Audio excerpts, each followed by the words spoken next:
రెండవ అధ్యాయము కలియుగ లక్షణములు. శ్రీ శుకుడు నుడివెను, రాజా, కలియుగమునందు కాల ప్రభావమును అనుసరించి క్రమముగా ప్రజలలో ధర్మము, సత్యము, పవిత్రత, సహనము, దయ, బలము, ఆయువు, జ్ఞాపకశక్తి క్షీణించుచుండును. కలియుగమునందు ధనము కలిగిన వాడే కులీనుడుగా, సదాచారపరుడుగా, గుణవంతుడుగా జనులలో చెల్లుబడి ఎగుచుండును. ధనబలము, అధికార బలము కలవాడు ధర్మ న్యాయ వ్యవస్థలను తనకు అనుకూలముగా చేసుకొనుచుండును. వివాహ సంబంధ విషయములలో కులము, శీలము, యోగ్యత మున్నగునవి పట్టవు. యువతీ యువకుల మధ్య పరస్పర ఆకర్షణలే పనిచేయుచుండును. క్రయ విక్రయాది విషయముల యందు కపటము, వంచనలకే బలముండును గాని నైపుణ్యము, నీతి, నిజాయితీలకు చోటు ఉండదు. మోసములకు పాల్పడుచుండు వాడే వ్యవహార దక్షుడుగా పరిగణింపబడుచుండును. స్త్రీ పురుషుల మధ్య ప్రేమానురాగములకు గుణశీలములే ముఖ్యము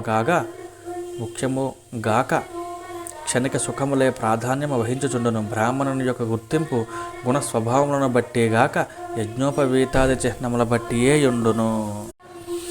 వేషధారణ, దండ, కమండలపు మొదలగు వాని వలన బ్రహ్మచారులుగా, సన్యాసులుగా భావింపబడుచుందురు. అంతేగాని వారి ఆచార వ్యవహారములను బట్టి కాదు. ఒక వర్ణము వారు ఇతర వర్ణముల వారి వృత్తులను అనుసరించుట, ఒక ఆశ్రమము వారు వేరొక ఆశ్రమముల కట్టుబాట్లను స్వీకరించుట సహజమైపోవును. లంచములను ఇచ్చుటకును, ధనమును చెల్లించుటకును శక్తి లేని వారికి న్యాయస్థానములలో న్యాయము కలుగదు. అధిక ప్రసంగములను చేయువాడే పండితుడిగా చలామణియగును. భేదవాడు దోషిగా, అసాధువుగా పరిగణింపబడును. దంభము, అహంకారము గలవాడే పెద్ద మనిషిగా, సాధువుగా చెల్లుబడియగును. వివాహ సంబంధముల విషయమున పరస్పర అంగీకారమే ప్రధానము. ఆ విషయమున శాస్త్రీయ విధి విధానములు, సంస్కారములు మొదలగు వాని అవసరమే ఉండదు. కేశాలంకరణము, వస్త్రధరణములే స్నానములుగా భావింపబడును. దూరముగానున్న చెరువులనే జనులు పవిత్ర తీర్థములుగా భావింతురు. సమీపములనున్న గంగా, గోమతి నదుల ఎడలను మాతా పితరుల మొదలగు వారి యందును ఉపేక్ష వహింతురు. జనులు పొడవైన జుట్టును కలిగి ఉండుటనే, జులపాలను పెంచుకుంటయే సౌందర్య చిహ్నముగా భావింతురు. కుక్షింభరత్వమే అంటే ఏదో ఒక విధముగా పొట్ట పోసికొనుటయే పురుషార్థముగా భావింపబడును. పొగరుబోతుగా మాట్లాడుటయే సత్యవచనముగా తలంపబడును. తమ తమ కుటుంబములను పోషించుటకుంటయే గొప్ప యోగ్యతగా భావింపబడును. అంతేగాని ఇతర పురుషార్థముల సాధన కొరకు కాదు. దాన ధర్మములు ఏవైనాను చేసినను నలుగురిలో మెప్పు పొందుటకే గాని పరలోక సుఖముల కొరకు కాదు. ఈ విధముగా కలియుగమున భూతలమంతయును దుష్ట ప్రజలతో నిండియుండును. బ్రాహ్మణ, క్షత్రియ, వైశ్య, శూద్రులలో బలవంతుడే రాజగును.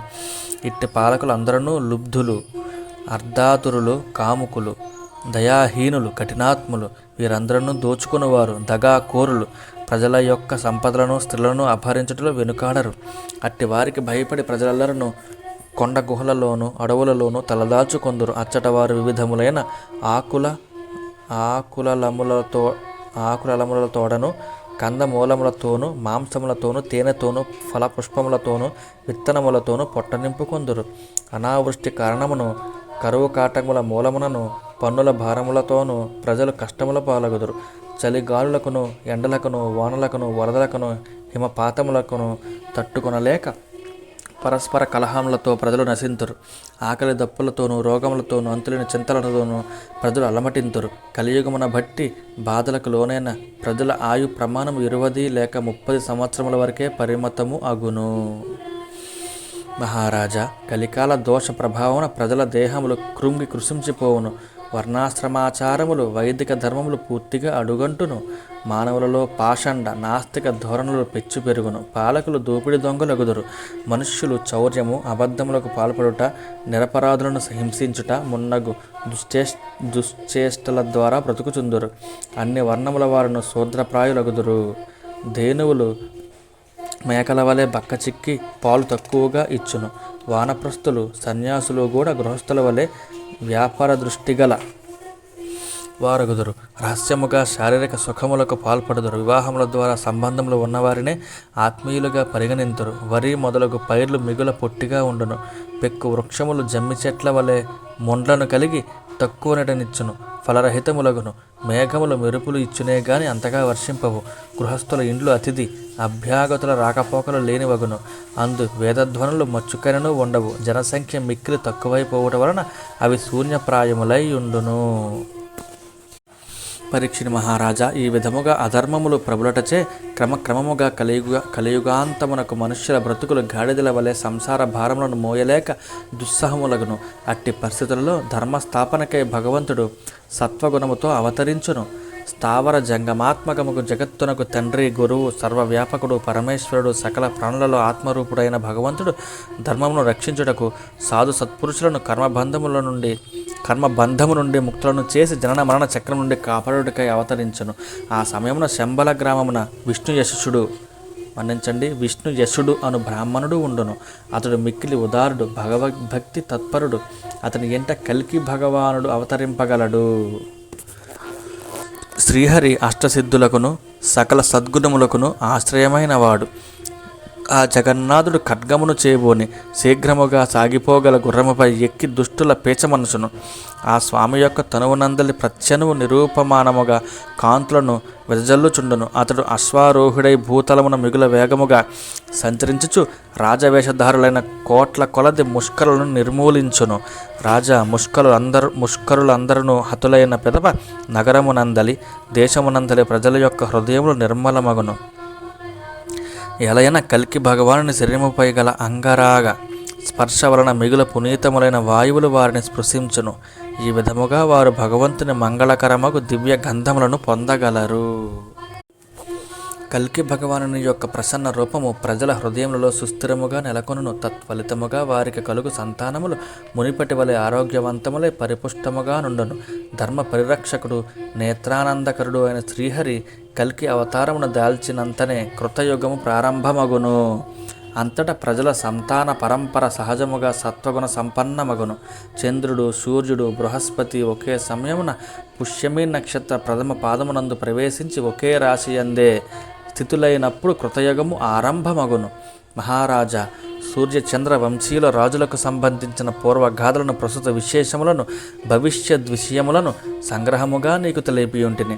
రాజా, నీ పుట్టుక మొదలుకొని చాణక్య కాలమునకు చెందిన నవనందుల పట్టాభిషేకముల వరకు 1115 సంవత్సరముల కాలము పట్టును. ఆకాశమునందు సప్తర్షి మండలము ఉదయించినప్పుడు వారిలో మొదట పులహ, క్రతువు అను 2 నక్షత్రములు మాత్రమే కనిపించును. వానిలో రాత్రి సమయమున దక్షిణోత్తర రేఖపై సమభాగమునందు అశ్విని మొదలగు నక్షత్రములలో 1 నక్షత్రము మాత్రమే కనబడును. ఆ నక్షత్రముతో కూడి సప్తర్షులు మానవుల కాలమానమును అనుసరించి 100 సంవత్సరములు ఉందురు. వారు నీవు జన్మించిన సమయమునను మరియు ఇప్పుడు కూడా మఖా నక్షత్రము పైననే ఉన్నారు. సర్వశక్తిమంతుడు, శుద్ధ సత్వ స్వరూపుడైన శ్రీకృష్ణ భగవానుడు భూలోకమున తన ఇళ్లను ఉపసంహరించి పరంధామమునకు చేరినప్పుడు కలిపురుషుడు ఈ లోకమున ప్రవేశించను. ఆ కారణమున మానవుల బుద్ధులు, ప్రవర్తనలు పాపభూయిష్టములయ్యను. లక్ష్మీనాథుడైన శ్రీ మహావిష్ణువు శ్రీకృష్ణ భగవానుడు తన పాద పద్మములను ఈ భూతలమున మోపి స్పృశించి ఉండునంత వరకు కలిపురుషుడు ఈ భూమిపై అడుగిడలేకపోయెను. జై శ్రీ మహారాజా, మహాత్ములైన సప్తర్షులు మఘా నక్షత్రమునందు సంచరించే సమయమున కలియుగము ప్రారంభమగును. కలియుగము యొక్క ప్రమాణము దేవతల కాలమానము అనుసరించి 1200 సంవత్సరములు అనగా మానవుల కాలమానము ప్రకారము 4,32,000 సంవత్సరములు. సప్తర్షులు మఘా నక్షత్ర సముదాయము నుండి పూర్వాషాఢ నక్షత్రమునందు ప్రవేశించినప్పుడు నందుని రాజ్యము ప్రారంభమగును. అప్పటి నుండి కలియుగ లక్షణములు వృద్ధి చెందుట మొదలగును. శ్రీకృష్ణ భగవానుడు పరంధామమునకు బయలుదేరిన అదే సమయమున కలియుగము ప్రారంభమగునని పురాతత్వవేత్తలైన విద్వాంసుల అభిప్రాయము. మహారాజా, దేవతల కాలమానమును బట్టి 1000 సంవత్సరములు గడిచినంతనే కలియుగము యొక్క అంత్యదశయందు కల్కి భగవానుని కృపా ప్రభావము చేత మానవుల మనస్సులందు సాత్విక స్వభావము ఏర్పడును. జనులు తమ వాస్తవ స్వరూపమును ఎరుగుదురు. అప్పటి నుండి కృతయుగము ప్రారంభమగును. మహారాజా, నేను మీతో కేవలము వైవస్వత మనువు యొక్క వంశమును గూర్చి వివరించి ఉంటిని. అట్లే ప్రతి మనువంశమునందును ప్రతి యుగమునందును బ్రాహ్మణ, వైశ్య, శూద్రుల వంశ పరంపర కొనసాగుచుండని గ్రహింపవలెను. మహారాజా, నేను ఎంతవరకును వర్ణించిన మహాత్ముల యొక్క గాథలను బట్టి మాత్రమే వారిని గుర్తింపవలను. వారిప్పుడు లేరు. అయినను వారి కీర్తి ప్రతిష్టలు మాత్రము ఈ భూలోకమున మిగిలి ఉన్నవి. ఆ మహాత్ముల చరిత్రలను అనుసరించి చూచినచో వారు భాగవతోత్తములనియను, శరీరములు అనిత్యములనియను, ప్రతి వ్యక్తికి నీ జీవితమునందు వైరాగ్య భావము కలిగి ఉండుట ఆవశ్యకమనియు స్పష్టమగుచున్నది. భీష్మ పితామహుని తండ్రియగు శంతనుని తండ్రి అయిన దేవాపి అను మహాత్ముడు చంద్రవంశమునకు చెందినవాడు. ఇక్ష్వాకు వంశజుడైన మరువు సూర్యవంశమునకు చెందినవాడు. వారు ఇరువును దేవాపి మరువు నేటికిని వారి యోగశక్తి ప్రభావమున కలాప గ్రామమున కలరు. ఈ కలాప గ్రామము బదరికాశ్రమమునందు గలదు. అది యోగులకు ఆవాసముగా ప్రసిద్ధిగాంచినది. వారు ఇరువురును కలియుగాంతమున అనగా కృతయుగ ప్రారంభమున కలికి భగవానుని ఉపదేశమును అనుసరించి ఈ లోకమున వర్ణాశ్రమ ధర్మములను మునిపటి వలె విస్తరింపజేయుదురు. కృతయుగము, త్రేతాయుగము, ద్వాపరయుగము, కలియుగము అని 4 యుగములు. అవి పూర్వోక్త క్రమమును అనుసరించి ఆయా సమయములలో భూలోకమునందుల ప్రాణులపై తమ ప్రభావమును చూపుచుండును. పరీక్షిన్ మహారాజా, నేను వర్ణించినట్టి వైవస్వత మన్వంతరమునకు చెందిన రాజులను ఇతర రాజన్యులను ఈ పృథివీ ఎంతయు నాది నాది అని భావించిరి. తుదకు వారు అసులను బాసి మట్టిపాలేరి. మహారాజులుగా పేరు మోచిన వారి శరీరములు కూడా చివరకు క్రిమికీటకాదుల పాలగును, లేక మలతుల్యములగును, లేదా భస్మమైపోవును. ఇట్టి నశ్వర శరీరము కొరకు గాని దీనికి సంబంధించిన వారి కొరకు గాని ప్రాణులను హింసించు వారికి ఎట్టి ప్రయోజనము చేకూరదు, పైగా పరమార్థము కూడా దక్కదు. జీవహింస చేయుట వలన అట్టి వారికి నరక యాతనలు తప్పవు. వీరు ఈ అఖండ భూమండలమును మా తాత ముత్తాతలు పరిపాలించిరి. ఇప్పుడు నా అధీనములో ఉన్నది. నా తరువాత నా పుత్రులు పౌత్రులు ఇంకను నా వంశజులు దీనిని అనుభవింపగలరు అని భావించుకొందురు. మూర్ఖులు పంచభూతాత్మకమైన ఈ శరీరము తమదే అనియు ఈ భూమండలమంతయు తమకు చెందినదే అనియు బేరములు పలుకుచుందురు. చిట్ట చివరకు వీరు ఈ శరీరమును భూమిని విడిచి నశించిపోవుదురు. ఈ నిత్య సత్యమును వీరు ఎరుంగరు. పరీక్ష మహారాజా, మిగుల ఉత్సాహముతో బల పరాక్రమములతో ఈ పృథ్వీని అనుభవించిన ఈ రాజులను అందరినీ భయంకర మృత్యువు కబలించి వేసినది. ఇప్పుడు కథలుగా వీరి పేర్లు మాత్రమే మిగిలి ఉన్నవి. జై శ్రీహరి.